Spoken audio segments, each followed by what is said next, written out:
And the meeting is being recorded. And Jessica Ortiz is the other voice you're going to be hearing. We'll go through some basic instructions now in terms of how to use the platforms. And then we'll get into the background information that you were most interested in. So Jessica, why don't you go to the next slide and you can give Hal some background information. Great, thanks, Jerry. So I just wanted to walk everyone is Hal and Cindy, of course. Just wanted to walk you both through the platform that we're using today. It's WebEx. And so I just wanted to highlight two button features. The first one is mute. You'll notice that you've been muted, and this is to reduce any background noise or interruptions to the presentation. We'll ask that you please remain muted for the entirety of the presentation to reduce those background noises. The second feature that I want to point you all to is the comment window. And so today we'll be collecting comments in two ways. The first will be through the comment window. So you'll see that there's a button at the bottom that's kind of a thought bubble. And if you press that thought bubble, you'll be able to see the comment window on the right-hand side of your screen. And you'll be able to type in your comments and hit submit, and everybody will be able to see your comment in the chat message window. All the comments we received today are being recorded and they'll be addressed in the final plan. The second way that we are collecting comments is by using the Poll Everywhere platform. So this platform is an interactive polling tool. And as we go through the presentation, you'll notice that we have questions embedded in the presentation. And the way you participate in those questions is by visiting pollev.com/NIMTIC. And my colleague Marisol has placed a link in the chat message board so that you can easily access that Poll Everywhere tool. So again, the way that you access those question prompts throughout the presentation is by visiting pollev.com/NIMTIC and then participating in whatever the interactive question is. So once you respond to those questions, again, we'll have it recorded on the back end, and your responses are completely anonymous. And then we'll keep that for the public record in the final plan document. So let's move on to the first. Why don't we to the second exercise here? Okay, yeah. So let's move on to the second exercise of the, actually the first exercise for the group. So we wanted to find out how you participate in these public review sessions, like how you found out about them. And NIMTIC did a series of public outreach efforts. We sent notice by email, we sent some snail mail notices, we wrote an article in our NIMTIC Notes quarterly newsletter. We also had some media releases in local papers, and we also advertised through social media. And I see one of our participants, either Cindy or Hal, heard about the meeting through word of mouth, which is another way that people hear about the sessions. And then we also acknowledge that there are other ways of finding out about the meetings. Great. So word of mouth was the primary way you guys heard about the meeting tonight. So I just wanted to quickly go over the ground rules again. We're going to keep everybody muted. Both ways of commenting will be Poll Everywhere and the chat window. And then, as you heard when Jerry started, the meeting is being recorded. And so we are going to provide this recording on our website so that people who aren't able to attend or can participate and still see the presentation tonight. Now I'll hand it back to Jerry. Great, thanks, Jessica. So Hal, this is the part you didn't see this morning. Or this afternoon, I keep saying the wrong thing. So we'll go through this. This is the sixth and final of 6 public review sessions that we've held during this 30-day comment period, which opened on June 28th and closes next Tuesday on July 27th. These are all required, to basically gather comments on a draft of the plan, and those comments will all be formally responded to in the plan document itself. Just by way of introduction, we're going to give you a little bit of context for this, why we do these plans, what role they have, and so forth, and what our organization is. So go to the next slide, Jessica. Well, here are the objectives of these sessions. You know, we're providing information. This is a way for people to learn about this very complicated plan document and all the information that's in it. We use these also to direct participants to additional information, documentation. The link on the title slide, the very first slide, was a link to a web portal that contains both a summary of the plan and the specific plan chapters and appendices, if you wanted to go deeper into the details. We are using these to collect commentary, if anyone has the commentary, during these sessions, and we're using them to direct participants to avenues for further commentary. Through that web portal, you can submit more detailed comments, as long as you do so by next Tuesday. Next slide. So we're going to give you an overview of the process and who we are and how this all fits together. And we're going to do this by means of a video, so a short video. So Jessica, if you can get that going. Welcome to NMTIC, the New York Metropolitan Transportation Council. Established in 1982, NMTIC is the metropolitan planning organization for New York City, Long Island, and the Lower Hudson Valley.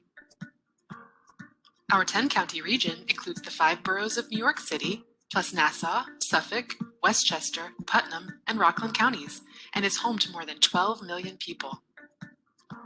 NMTIC's principals include 9 voting members and 7 advisory members, comprised of 5 suburban county executives, 2 New York City commissioners, the New York State Transportation Commissioner, and the chief executive of the Metropolitan Transportation Authority. Advisory members include the New York State Commissioner of Environmental Conservation, the chief executives of the Port Authority of New York and New Jersey Transit, and the North Jersey Transportation Planning Authority, and the local administrators of the U.S. Environmental Protection Agency, the Federal Highway Administration, and the Federal Transit Administration. Federal legislation requires that metropolitan regions must have a Metropolitan Planning Organization, or MPO, to plan for and make decisions on the use of federal transportation funding. Approximately $10 to $15 billion of federal funding comes into the region during each 5-year funding period. NMTIC ensures that existing and future spending for transportation projects and programs is based on a cooperative, comprehensive, and continuing planning process.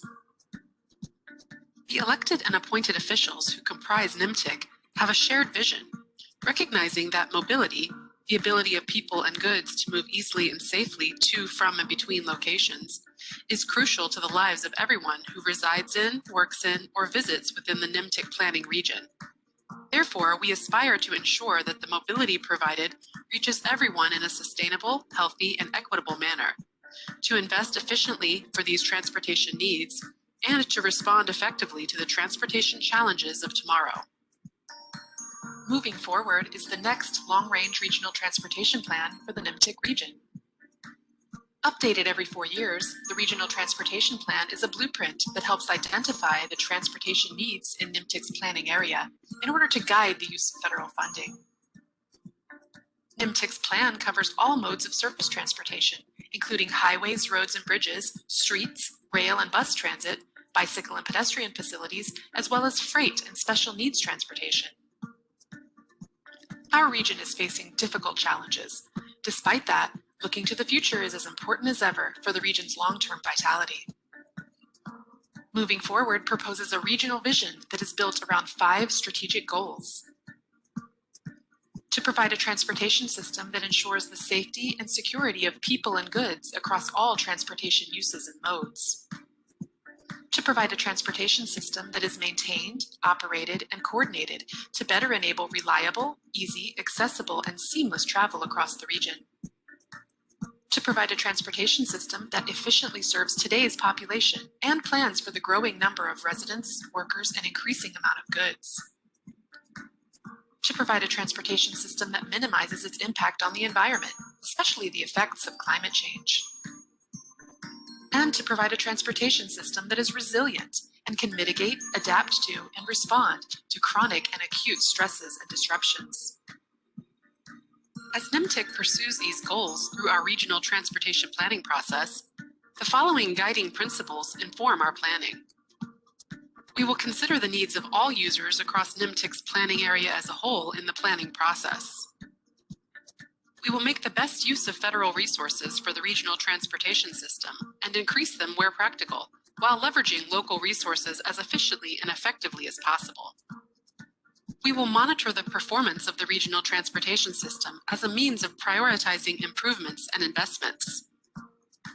We will support multi-agency approaches that enhance the integration of independently operated components of the regional transportation system. We will engage the public and community stakeholders. And we will harness technological advancements to improve our transportation system. People living in the NIMTIC region are very aware of how their transportation system works and where it needs improvement.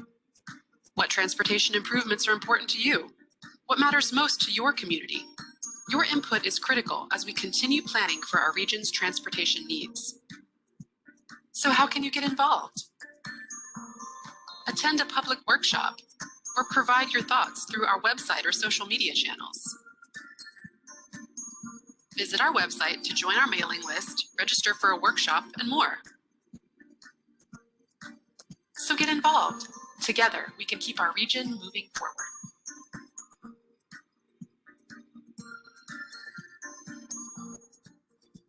Okay, so Hal, that gives an overview of both what our organization is and the role that it plays, and how federal dollars come into our region for transportation improvements.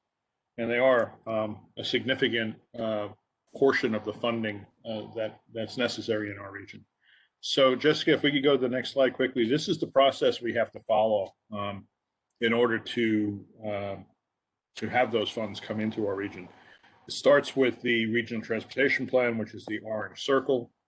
That's what we're talking about here. That defines the long-range needs. And then you move to the right to the Unified Planning Work Program, which is the product that brings federal planning dollars into our region. In addition, our member agencies are also doing their own planning. And through that process, we define the improvements that need to be made and need to be funded. And as you turn the corner there, the next light blue circle is the Transportation Improvement Program. And this is where the projects really get defined in terms of scope and schedule. And their eligibility for federal funding is enabled by them being placed on the Transportation Improvement Program by the members of NIMTIC. After that's done, we do have to do two analyses of our plan and our program, one for congestion management and the other for regional emissions. And then you turn the corner on the left and you come back up to the reason we do all this, which is to actually plan and implement projects. And those projects could be anything from refurbishing bridges to purchasing buses to improving signal systems in the subway to repaving roadways. It's the full range of surface transportation that's eligible for this funding. Next slide, please. So the plan, which is really the foundation piece of that whole process, it's federally required. As we spoke before, Hal, it's every 4 years that it's required for us. And it really is a blueprint that helps to guide the federal funding of investments in the NIMTIC planning area. It's developed collaboratively among our member agencies, who are all individual agencies with jurisdiction over different parts of the transportation system. And as well as that, we try to collaborate with agencies that are interested but who may not be members, as well as stakeholders in the region and the interested public. Next slide. The plan covers all modes of surface transportation, and it does include human services transportation, and it addresses key activities such as operations and management of the system, as well as safety, security, and regional finances. Next slide. Did mention at the outset when we were chatting, Hal, that we did do a major public outreach effort last year, which in the plan cycle was planned to start in March of 2020, but of course the pandemic happened at that time. So we had to both reschedule it and recast it as a virtual outreach program. So it ran from June through September of 2020, and it included online workshops, an engagement platform online that was basically up and running 24/7 for the entire period. We did some online focus groups, some social media advertising. We work with local partner organizations to try to ask them to spread the word about these activities to their constituents. And we did a pollfish survey of about 1,000 respondents. So when you put this all together, we reached over 4,000 people who gave specific input into the development of the plan. So the virtual outreach program was successful in that sense, and it did substitute for what we had originally planned as in-person events. Next slide. So we're going to get into different parts of the plan now quickly, and I wanted to talk to you first about our forecasting of future needs as kind of the foundation piece of the plan. This starts with socioeconomic and demographic forecasts, and these include metrics such as population, employment, labor force, number of households, so forth. Those metrics are forecasted in 5-year intervals to the plan's horizon year. So you'll see in the next slide that we do this over a larger area than the area that we're responsible for as NMTIC. So we forecast for a 31 county region, and that includes New York City, Long Island, Lower and Mid-Hudson Valley, Northern New Jersey, and Southwestern Connecticut. And our travel forecasts also include this larger region. And that's important to obtaining reasonable forecasts for our own part of the region, is to look at the larger region, which is a big part of how travel happens in our region. Next slide, please. Now, COVID-19 has certainly disrupted the socioeconomic and demographic trends that we've been tracking and that form a basis for these forecasts. However, although adjustments have been made in the forecast to reflect the short-term impact and resulting economic uncertainty, the primary purpose of the forecasts is long-term, and the long-term outlook is less susceptible to short-term volatility. So even though if you look in detail at the SED forecasts in the document, you'll notice that there's a plateauing effect related to COVID-19 over the next several years in the forecasts. Growth picks up after that, and generally the forecast still forecast growth into the long-term future. Next slide. So we're going to show you now some of the key indicators here. I'm going to go to the web portal quickly, and you see some of them here: population, employment, civilian labor force, and average household size. So for the 2017 base year, these are the numbers. Close to 13 million people in our planning area, just over 7 million jobs, 6.5 million civilian labor force, and an average household size of 2.75. We click on 2050, we can see the forecasts of just over 14 million in population, just over 8 million in jobs, 7.2 in civilian labor force, and actually average household size is coming down, which is something that we've noticed over the years.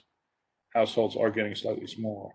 And then the changes between the two here, 10%, over 10% increase in population, almost 14% in employment, almost 11% in civilian labor force, and then a small drop in average household size.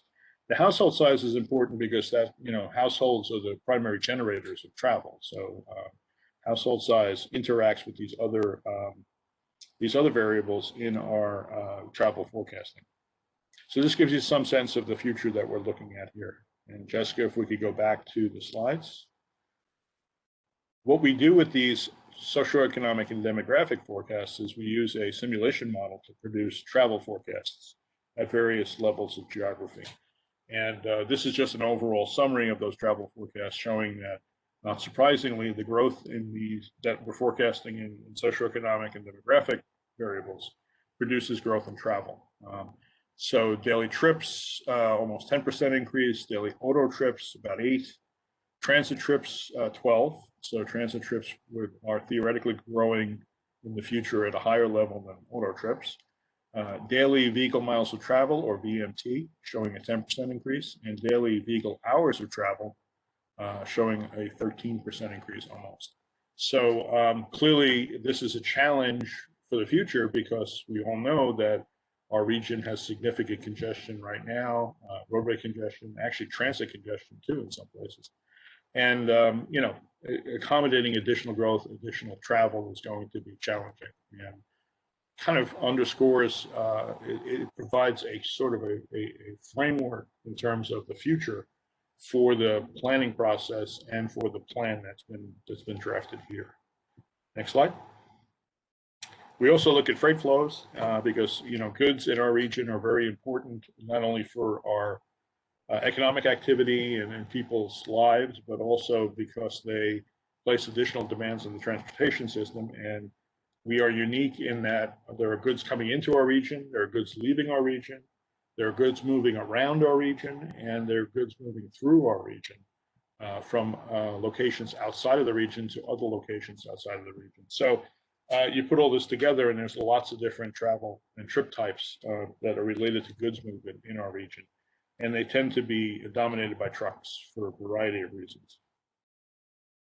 As we put these forecasts together, we had to acknowledge that there are various factors and drivers of transformative change that have to be accounted for as we're doing these forecasts. They include obviously the pandemic, which is something that's very immediate right now, but also there have been changes that are happening and will likely continue to happen in personal mobility, the evolution of shared mobility, which is where the conveyances are in fact shared as opposed to owned. So you have things like ride-hailing services and car sharing and what we now are calling micromobility, which is sharing of bicycles and scooters and so forth.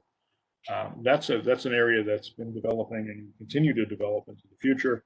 There are various technological developments that have already begun to transform transportation, how it's offered, how it's used, and will continue to do so into the future.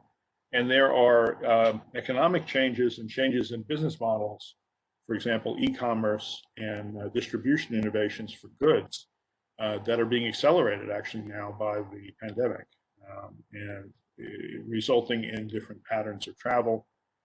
Other transformative technologies could include distributed manufacturing, which is also known as 3D printing, which could change drastically in the longer term future how goods are produced and how they're moved, if they even have to be moved. So these are the drivers of transformative change that we are monitoring as we produce these SED forecasts. Additionally, the next slide will show large-scale disruptors, which also influence these. These are disruptors. They're issues and events outside of the transportation as a policy area, but they affected things like climate change and extreme weather events, energy transformation, changing demographics and lifestyle, work style expectations, which now that is actually being influenced, although we don't know how much, by the experience of the pandemic and of course changing land use patterns. So those are some of the large scale disruptors we're looking at. How these affect the forecast is that we assume, for the most part, the plan assumes that it's likely that the impacts of these transformative changes and trends will be somewhat muted in the first 10 years of the plan. But beyond that 10-year limit, the impacts of this change on transportation demand and supply will become and are increasingly uncertain. Yet it's not possible to reasonably forecast when and how the drivers of transformational change will mature. So we know there's stuff out there. We know there's stuff that's likely to happen, but it's really not possible at this point to put actual estimates of time and magnitude on these trends and developments. So we're qualitatively looking at assumed impacts of this situation on these forecasts. So I think the next slide goes into an interactive exercise, and I know we've been joined by someone else that may be providing additional comments. So Jessica, why don't you take it from here? Hey, thanks, Jerry. And hi, welcome to the person that's just joined us. If you're just joining us, this is an interactive polling question from Poll Everywhere. And so we'll have them sprinkled throughout the presentation.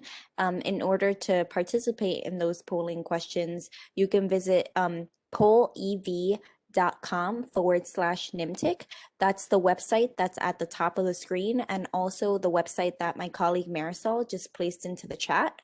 and you'll be able to respond to this question via that polling activity, but also you can write your comment in the chat message board. So the question that we're asking on the screen is an open-ended question. So you can write as little as or as a lot as you want, specifically related to the scale of the growth forecasts that we presented. So that could be anything related to the socioeconomic and demographic trends and forecasts that we presented, or the travel forecasts, or even the goods movement via the freight flows that Jerry presented in the previous slides. So I'll give everybody a moment or two to access the Poll Everywhere software, as well as place their comment in the activity. Oh, I also wanted to note that all the comments that we're collecting tonight will be responded to in the final plan document. And if you participated in the previous questions and don't see this question on your screen, I would suggest refreshing your browser window, and that'll kind of bring you up to date on the question that we're on for this polling activity. Yeah, so Jessica, I just want to underscore that we understand that people may not be ready to offer detailed comments for in this particular presentation or exercise, and that's fine. Again, you have until 4 o'clock on July 27th to submit comments, which can be submitted through the web portal that we have. We will put up that link again at the end of the presentation. So if you don't have any comments tonight, that's fine, but if you do, that's great. So. Right. And so we did receive a comment, and it says that the respondent didn't see any indication of bike travel being measured or forecasted. So it makes it hard to know if improvements we make are working. So thank you again for that comment. It's a very comment, and it is difficult to forecast that particular type of travel, but it is very important. So thank you for that. We will look into that further as we respond to all these comments. Great. So I'll move on to the next open-ended question. And this one asks specifically about any comments on the adjustments we've made for COVID-19. So that could be related to the socioeconomic and demographic forecast that Jerry said that needed to be shifted in the short term because of the pandemic, or any of the public outreach that we had to shift from in-person to virtual, again, because of the pandemic, and any of the other forecasts that also had to be shifted. And so we'll give everybody a moment or two to kind of process that and let us know if there are any comments on the adjustments that we made for COVID-19.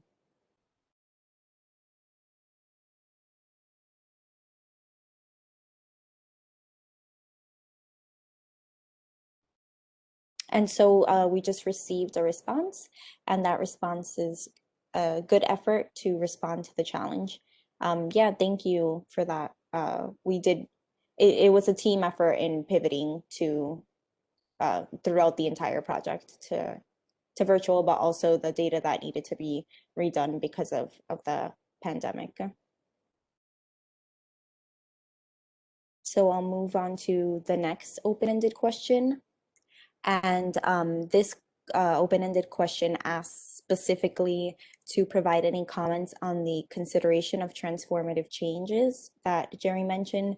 So just to give you a refresh of what those were, Jerry mentioned the COVID-19 pandemic as obviously a transformative change on many levels.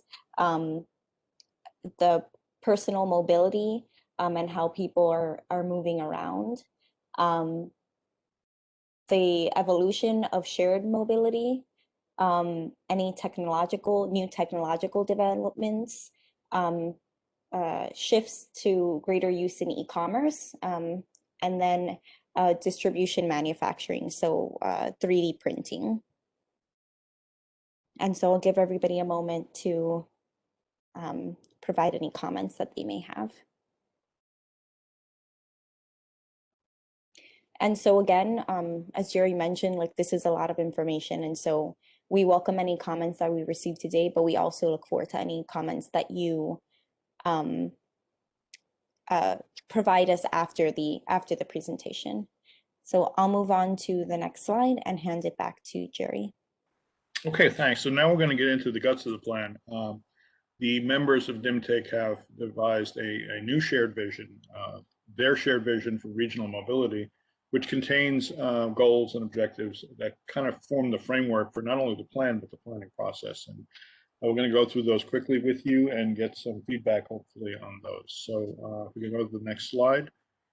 This is the preamble to the shared vision statement for regional mobility. So it's important to start here as a point of context that the elected and appointed officials who comprise NIMTIC recognize that mobility, and this was described in the video too, is crucial to the lives of everyone in the region in terms of those who reside here, those who work here, those who visit.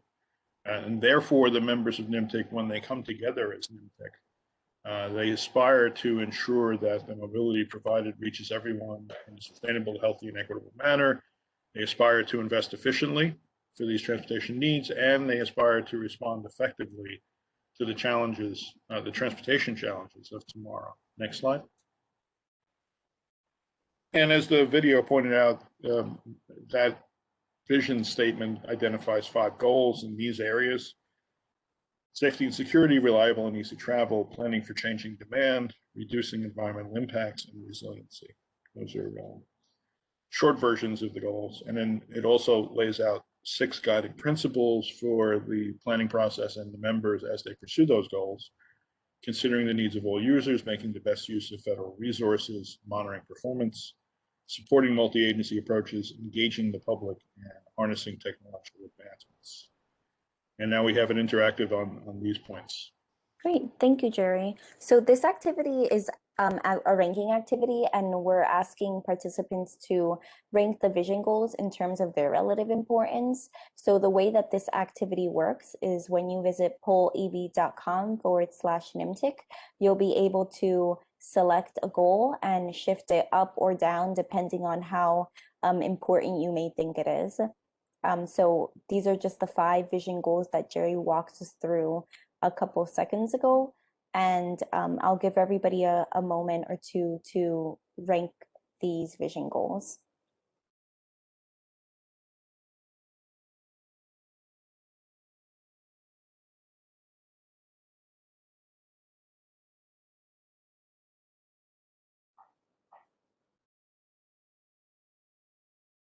And we have some rankings coming in now, and I'll give it another moment.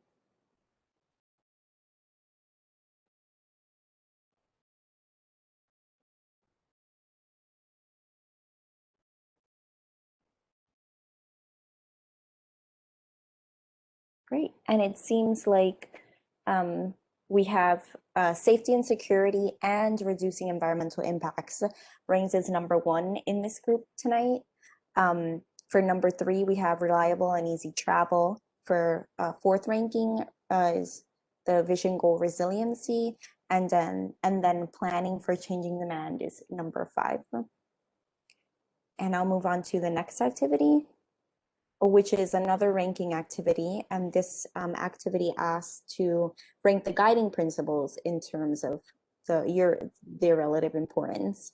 And so these are shortened versions of the 6 guiding principles. And I'll give everybody a moment to rank those guiding principles.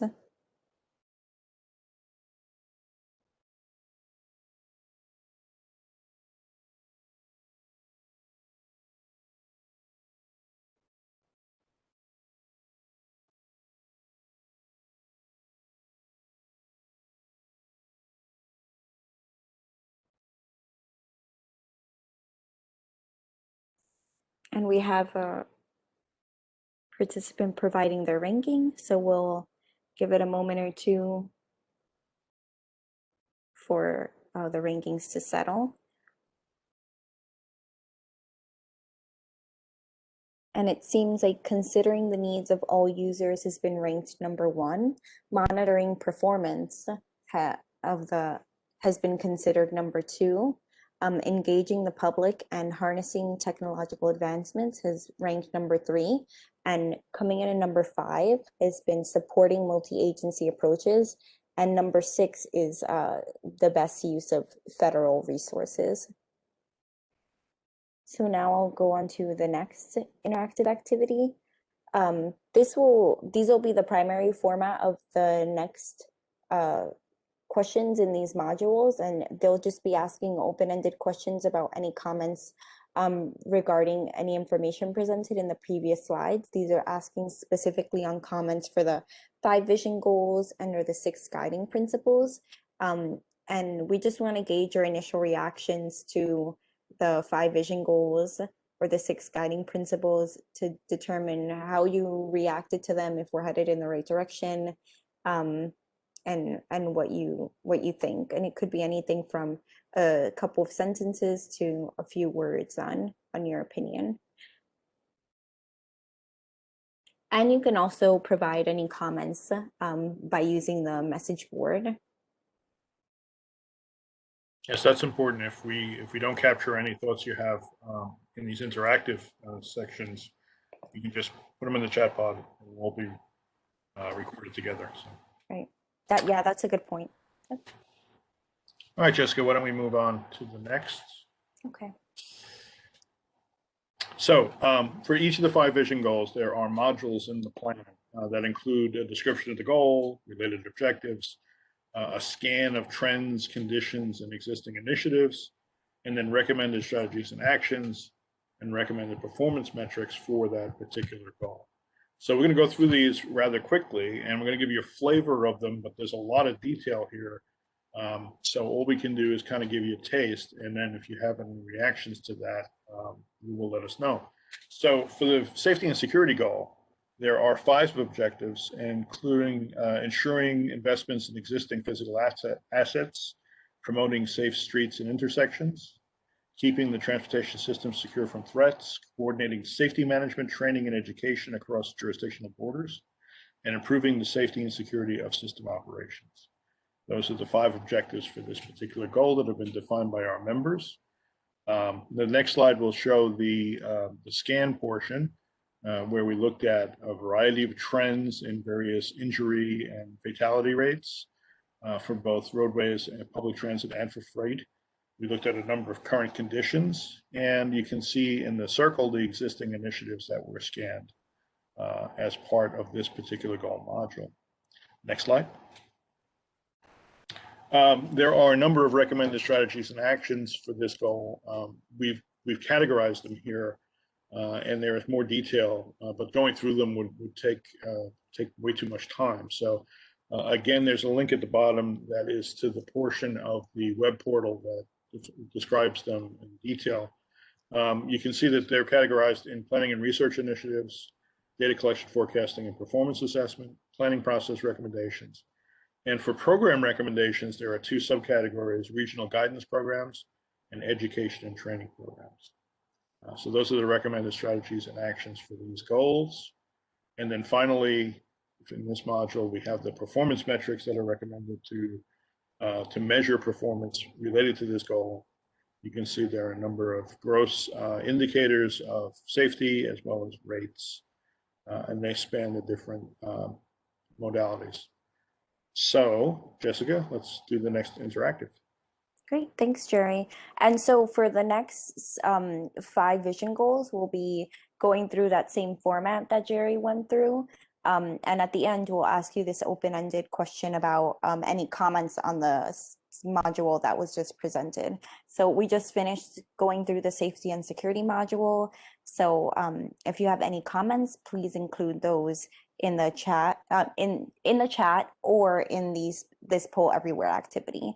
And so what Jerry's going over throughout the presentation for the vision goals is just a brief overview of what's in the plan. So we encourage you to look in the plan on any topics that are of interest to you. So if you want to dive deeper into the recommendation, each of those categories that Jerry read has specific recommendations, a list of specific recommendations for each category. So I'll move on to the next module. Okay, this is the goal of reliable and easy travel, and there are 8 objectives for this. This is probably the most complex goal module that we have. Those objectives include rebuilding, replacing, and modernizing assets, improving first and last mile access to transit, providing more frequent and reliable transit service, improving accessibility to the transportation system for all users of all abilities, investing in improving the integration of the multimodal transit network, and also the integration of freight modes and facilities, investing in collection and sharing of quality transportation data, and then finally promoting equitable transportation and workplace access opportunities for all populations, regardless of age, ability, race, ethnicity, or income. A lot of different facets to this particular goal as defined by those objectives. Next slide. Here's the scan looking at trends and conditions related to basically asset conditions for roads and bridges, public transportation, non-motorized, et cetera. Current risks, I mean, the first one is pretty much a standout here in terms of the fact that we have an aging transportation system. It's also a large, very large system, and it tends to be old, and that is an important factor. And then finally, you can see in the circle the existing initiatives that we looked at related to this goal. Next slide.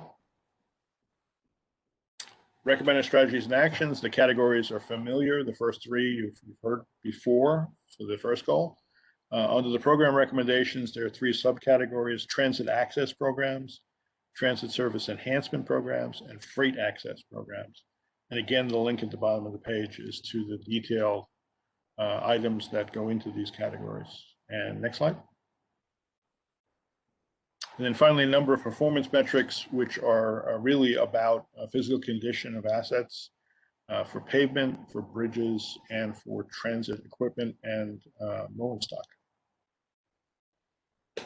Take it away, Jessica. Thanks, Jerry. So this is an opportunity to provide any comments on the reliable and easy travel module that Jerry just went over.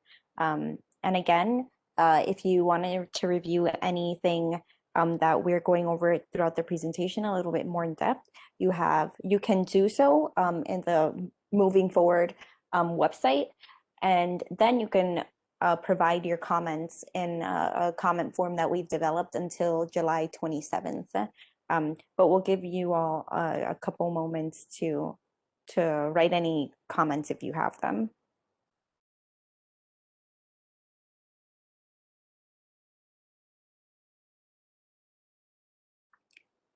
And so we had a comment come in, and that comment says, wondering if the pavement condition would include shared use paths. So I don't know if you want to elaborate a bit more, Jerry. Yeah, I can answer that, although we will answer it also formally, but the answer is yes. Obviously, on-street bikeways and pathways clearly are part of the overall street network. And we do look at off-street facilities too, dedicated facilities. So the answer to that is yes. Pavement condition wears in a very different way for non-motorized, obviously, than it does for motorized conveyances, but that's all part of it. Great, thank you. And thank you for that comment. So I'm going to hand it back to Jerry. And I'm going to accept it. So the next goal is planning for changing demand. There are 5 objectives here, as you can see: investing in capacity to satisfy demand and relieve overcrowding, expanding the reach of the system to underserved communities and emerging markets, encouraging walking and biking, transit-oriented development, and a number of other sustainability measures related to transportation, modernizing local freight networks to efficiently plan for growth and volume, and finally, incorporating emerging and innovative transportation services and tools into efficient network design. So those are the 5 objectives that our members have defined for this particular goal. The scan for this one, which is the next slide, shows a number of trends related to roadway congestion, goods movement, public transit, non-motorized transportation, current risks and conditions. I think the first one there is obviously important to this particular goal: changing demand, not only in terms of increases in demand, but also how people are demanding transportation modally and shared modes and all those other factors that we've already reviewed. Under existing initiatives in the circle, you see some of the items there. Next slide. These are familiar categories for strategies and actions, but under program recommendations, you see complete street programs. That's a subcategory. Transit access programs and shared mobility programs. And again, the link at the bottom is to the detailed recommended strategies and actions that make up those categories. And then finally, in terms of the performance metrics, vehicle miles traveled per capita to get a sense of vehicular travel as opposed to overall travel and how that's changing. Personnel is a delay, and then a number of indices of public transportation and travel time reliability, as well as truck travel time reliability. So this is another opportunity to provide any comments that you may have on the planning for changing demand module. So you can provide any comments or reactions that you have to the existing conditions and the trends or the existing initiatives that Jerry listed, as well as the categories for recommendations and the performance metrics. Or if you have any comments on the objectives under this category, under this vision goal. So I'll give everybody a moment or two to provide a comment if there are any. And yeah, we welcome any comments that you may have in this interactive polling activity and in the chat message board.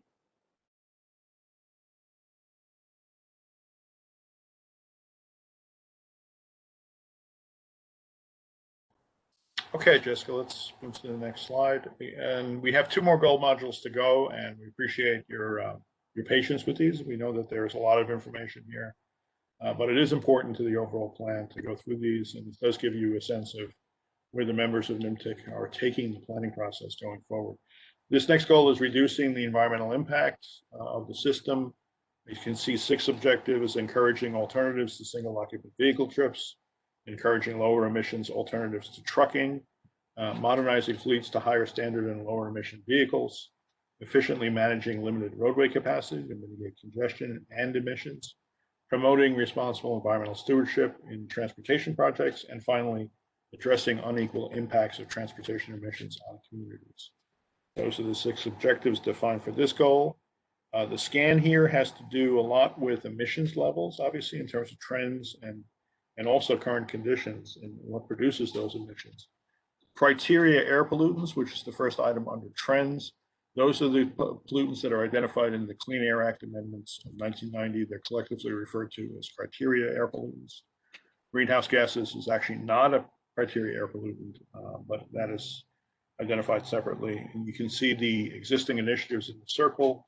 And one important existing initiative is the very first one, Climate Leadership and Community Protection Act, which is New York State's climate change legislation. We're going to give you a little bit of an overview of that in the next couple of slides, just to give you a flavor of where that is taking the process. And next slide, Jessica. So on the left of this slide, you see some of the trend information in New York State for greenhouse gas emissions, both overall, and which is the orange bar, and the blue bar being what's coming from the transportation sector. And generally, these have moderated. There was increase up to a point, and now they're beginning to come down. But on the right, you see some of the goals set by the Climate Leadership and Community Protection Act, which calls for greenhouse gas emissions reductions from 1990 levels of 40% by 2030 and no less than 85% by 2050. So that would be a much steeper trend downward than is what's shown in the data on the left-hand side. If we look at highlight vehicular travel in terms of current conditions, this is a listing of the major urbanized areas in the country. And second on the list, you'll see is New York City. Our urbanized area, the entire urbanized area, has obviously more population than the other area, significantly more population, 19 million. But if you look at the middle column, which is daily vehicle miles of travel per capita, you can see that we have a high level of efficiency compared to other urbanized areas, and that's mainly due to the fact that we have this enormous transit system, which is composed of various pieces and absorbs a lot of travel in our region. Even with that, though, if you look at the travel time index, hold on, back up. Anything over 1 it is basically showing increasing delay and congestion in travel time, increasing unreliability. Ours is pretty high. So even though we have the transit services that are absorbing a huge amount of travel, given the size of our region, the complexity, and in many cases, the topography of our region, which sets up various pinch points and bottlenecks, we're still obviously struggling with pretty high levels of congestion, even relative to other urbanized areas. Then finally, I just want to underscore with the next slide, which Jessica gave us a preview of, transit usage. I love this slide because it really underscores the size and the scale of our transit system here in this region. These are the top 10 urbanized areas, total transit ridership. And you can see that transit ridership in our urbanized area far outstrips anything else in the country. Even transit, intensive areas like the Chicago urbanized area doesn't really approach what happens in this particular urbanized area. So that just underscores the size, scale, and ability to absorb trips that is our transit system. Next slide. Here are the recommended strategies and actions. I'll just point out under program recommendations, the subcategories include community planning programs, commuting alternatives programs, public messaging and marketing programs, vehicular emissions programs, and innovative materials programs. Those would be materials that will be used to maintain the physical assets. There's the link at the bottom to the detail. And then finally, the metrics, which are various pollutant levels, as well as vehicle travel, and vehicle hours of delay, because those are the primary contributors to the emissions levels we see from the transportation sector. You're up, Jessica. Thanks, Jerry. So now we're just asking if you all have any comments on the reducing environmental impact module.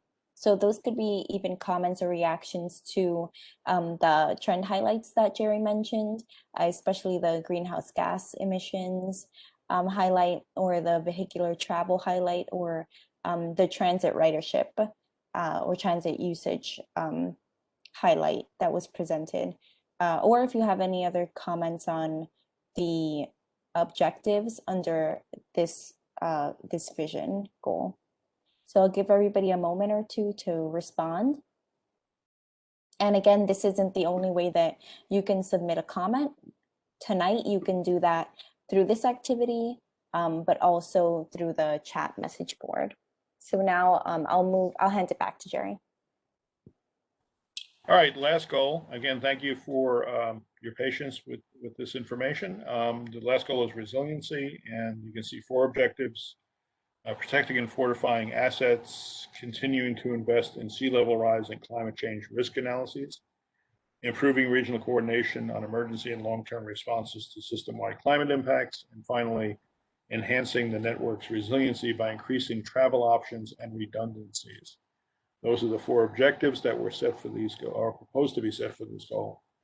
In terms of the scan, interestingly, under trends and current conditions, we're looking clearly at environmental and climate stressors, which have had a huge impact in our region. But also human stressors have also had an impact. That would be including terrorism, terrorist attacks, and cyber attacks and so forth, cyber security. And public health emergencies have obviously emerged with the pandemic. And it doesn't mean that a pandemic is the only way to have impacts in the public health area. There certainly are smaller scale health emergencies that also affect transportation. So that is part of resiliency also. You can see the existing initiatives under that. And then we can go to the next slide, which is the recommended strategies and actions. And there's emphasis here, particularly on the planning and research initiatives, there's emphasis on research recommendations because access to information about sea level rise and the impacts of extreme weather, as well as public health impacts, is important, and not necessarily amongst the usual data that we've used in the past to measure the transportation system in our region. Next slide. Finally, here are the performance metrics. What's interesting here, both on the left and the right, is trying to gauge the level of vulnerable facilities and services in our region, and then look at the percentage of those that have been hardened against either climate change or extreme weather. The left-hand side has to do with roadways and bridges. The right-hand side has to do with transit, basically. Okay, Jessica. Great. So now we're providing you all an opportunity to comment on and there's resiliency module. And so that could be on any of the performance metrics or any of the recommendations or objectives on this module. And so I'll move on to the next, we'll move on to the next piece of the presentation. All right, so now we've gone through the goals and so forth and recommendations for strategies and actions and so on. We are required to put together a plan in the plan of how we're going to pay for the plan. And that is a federal requirement. If we go to the next slide, you'll see that the federal regulations require this financial plan, which should include system level estimates of costs and revenues reasonably expected to be available in the long term, estimates of funds that will be available for the implementation of the plan, and additional financing strategies for the implementation of the plan. Moving to the next slide, we've identified the cost and revenue categories in 3 areas for the federally supported transportation system. And I do want to point out that although the majority of the transportation system is regarded as federally supported and federally eligible, there are portions of it, including those facilities that are owned by self-financed public authorities, such as the Port Authority, that are not strictly eligible for federal funding since they are self-financed. But most of the system is, and these are the areas that we've identified for cost and revenue forecasts: operations and maintenance, that's day-to-day operations and maintenance, and then of course preservation of the system and enhancement of the system. Next slide. So we're going to show you some numbers. They are large numbers, and this will just give you a flavor of some of the financial forecasts that are in the plan. On the left in this particular slide, and this is for operations and maintenance, you can see forecasts of the cost of operating and maintaining on a day-to-day basis this very large transportation system, talking about almost $1 trillion through 2050. Most of that for the MTA and the transit services that it provides, showing the huge scale of the operation from that system, but smaller slices in the different geographic areas for other aspects of the transportation system. That's on the left. You'll notice that there's a term there called Year of Expenditure Dollars, or YOE dollars. This is also a federal requirement that we inflate cost and escalate revenue estimates to the year that they're expected to be realized, and therefore these are inflated numbers. On the right-hand side, you can see our estimates of revenues to meet these operations and maintenance needs. They do not equal in all the cases. They are approximate to the costs. But basically they're done by forecasting operating budgets from individual agencies into the future. And it does demonstrate that there should be sufficient resources in the future to continue to operate and maintain the system that we have, as well as any expansions to that system that are in the plan. If we go to the next slide, we go into system preservation and enhancement costs. The figure on the left shows the preservation costs for the system. Again, we said the system was extensive and it tends to be old, and because of that, there's a huge cost associated with just preserving the system through time. You can see here that's $750 billion with a B. Most of that, again, is for the transit system, which is takes a lot of resources to maintain and be preserved over time. But there are also smaller slices for pavement and for bridges. So that's the cost of preservation over the period of the plan. On the right-hand side, we have the system enhancements, which are about $50 billion, 50. System enhancements in light of the needs for preservation. There are minor enhancements that are less than $100 million. That's the first item on the list. And then there are itemized below that a number of major enhancements, which are $100 million or more, and include things like the full Second Avenue subway and so forth. So when you put these two together, you're approaching $800 billion in combined system preservation and enhancement costs. Next slide, we will show you the resource forecasts. So these are the estimated funds for plan implementation in a number of different categories here, totaling $805 billion by our forecasts. What's instructive here, though, is to look at the orange box in the upper right, which shows that the federal share of this is about 20% of the total. This is highly leveraged federal money because state and local contributions make up the other 80%.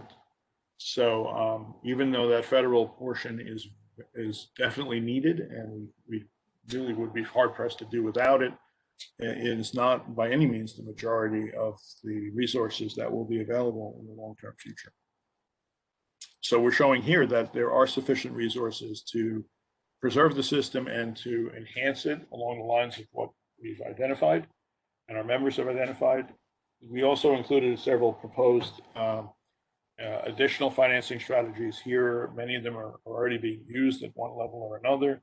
Public-private partnerships, capturing the value of new development to fund transportation improvements, debt financing, which is bonding, and there are other mechanisms for that also, both federal and state.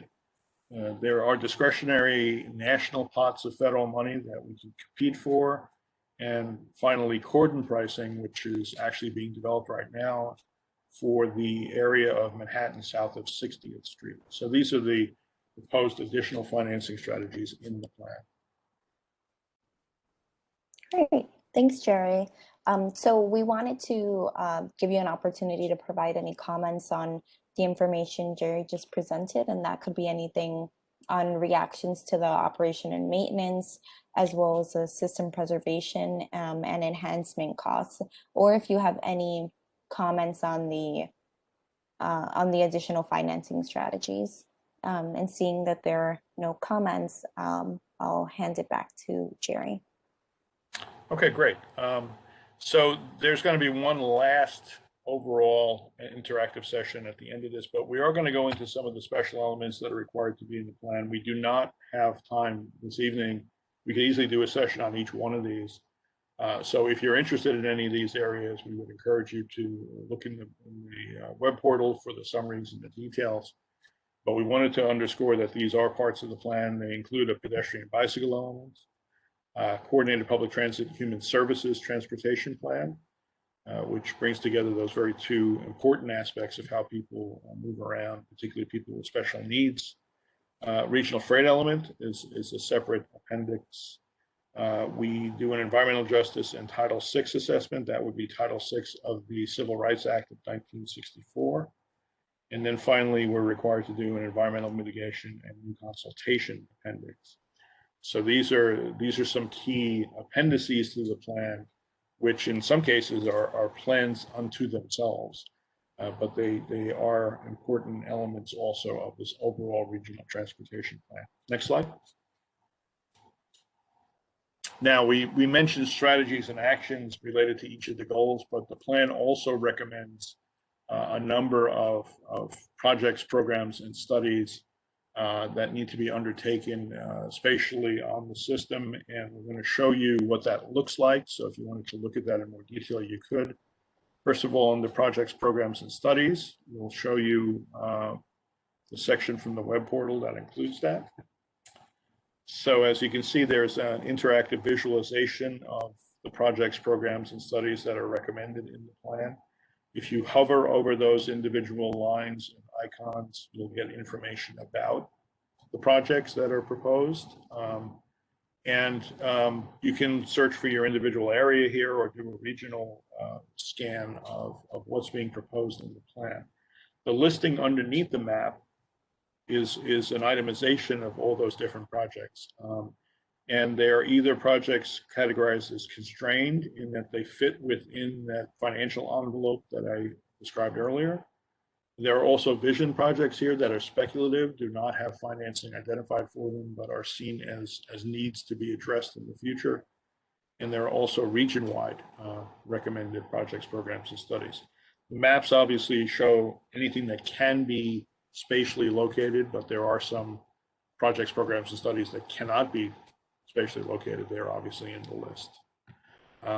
So that's an important part of the plan that, again, we could spend hours going through this and cannot at this point, but we encourage people to take a look at that and get a sense of some of the details of what the plan is recommending. Jessica, if we can go back to the slides. Also in this section, there are coordinated development emphasis areas identified in the plan, and these are areas where land use development and transportation planning are hopefully brought closer together, and there are areas where growth is desired because of the efficiency of serving that growth based on transportation capacity and plans for the future. So that's an important part of our plan. And the major metropolitan transportation investments, I touched on them in describing the financial element of the plan. We also are required to write up those major investments at a different level of detail and put that in the plan, and that's what is contained in this section. And finally, this is the last part. This is released with the plan, but it's really not part of the plan. It's the Congestion Management Process Status Report. If we go to the next slide, you will see that under federal requirements, our area meets the definition of a transportation management area. And because of that, we have to systematically forecast traffic congestion. We have to produce specific performance measurements to identify levels of congestion. And we have to prepare a program to reduce the congestion. And we have a congestion management process, or CMP, that fulfills these requirements. The next slide shows that we publish a status report on that CMP with each new regional transportation plan. And that status report contains not only an overview of the CMP and its methodology, but the results of the most recent CMP analyses and forecasts, and describes the strategies committed to in the plan to address the current and forecasted levels of traffic congestion. So this ties back to the plan, and it's an important guidance document for the planning that goes into the plan, but it's not yet another plan in and of itself. It actually ties back into the plan. Next slide. There's a number of performance metrics that we're not going to go through, having to do with travel time reliability, delay, and so forth, and various measures of congestion. Next slide. We also have peer region comparisons in there. We touched on these earlier. Not going to talk about it in detail, but we're looking at congestion. We're comparing performance of our region to other regions in the country. Then we bring it down to the level of looking at individual boroughs and counties. So next slide, Jessica. Here are some of our forecasts for boroughs and counties in our planning area. The figure on the left is vehicle miles of travel, and the figure on the right is vehicle hours of delay. And you can see that the blue bar is the baseline 2019 estimate, and the reddish bar is the forecast through 2050. And then if we go to the next slide, we also have a very detailed analysis and forecast done at the level of each individual county and borough, which again, we could easily spend hours going through, but it's all there in the CMP status report, which is accessible through the web portal also. Next slide. Finally, to meet the requirements of the CMP, we have what basically the measures to address the congestion. First of all, there is the first bullet, there is a generic toolbox of strategies that's contained in the CMP, which is offered as guidance for our members and for others to use in considering how to mitigate congestion on the roadways. We show the relevant goals, objectives, strategies, and actions for moving forward that are related to congestion mitigation. And then we identify, obviously, the system enhancement investments that are programmed both in moving forward and in the federal fiscal years 2020 to 2024 transportation improvement program. And so we're almost reaching the end of the presentation, and we want to thank you for hanging in there with us and learning about the plan. This is the last interactive activity of the evening, and this is just an opportunity for anybody to provide any additional comments on any of the information presented today in this interactive poll. But this isn't the only opportunity you get to provide comments. We still have our comment period open until July 27th, and you can access that comment period by visiting the Moving Forward website after you've reviewed the plan and any pieces that are of greater interest to you.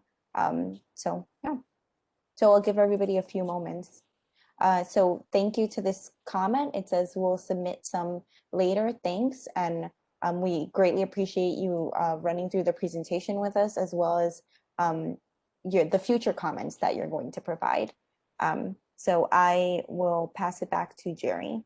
To finish up, and I just wanted to say to that commenter, there is a link in the chat pod now to the direct link to providing comments on the plan through the web portal. So please use that. Quickly, our schedule going forward. Go to the next slide. So we released the draft plan for public comment on June 28th. On August 19th, our Program Finance and Administration Committee is going to meet to hopefully recommend the draft plan and the CMP status report to the full council for adoption. And the council principals, as we went through earlier on the video, the council principals will be meeting on September 9th to adopt the final draft plan and CMP status report, and then they will be formally transmitted to the federal oversight agencies. And hopefully by the start of the next federal fiscal year on October 1st, 2021, we will have all these pieces in place and the process will grind forward. I think that's it. Yes, so this is the last slide. You can see the link there to the web portal. We certainly appreciate everybody's attention to this information. We know that this was a lot of information that we threw at you. The plan is a complex beast, but hopefully you have a sense of what the planning involves, how it fits in bringing resources into our region. And certainly the opportunity through next Tuesday is there to provide more detailed comments if you'd like. So we appreciate your attention. Thank you for your time, and please enjoy the evening and stay safe. Thanks, everyone. Thank you.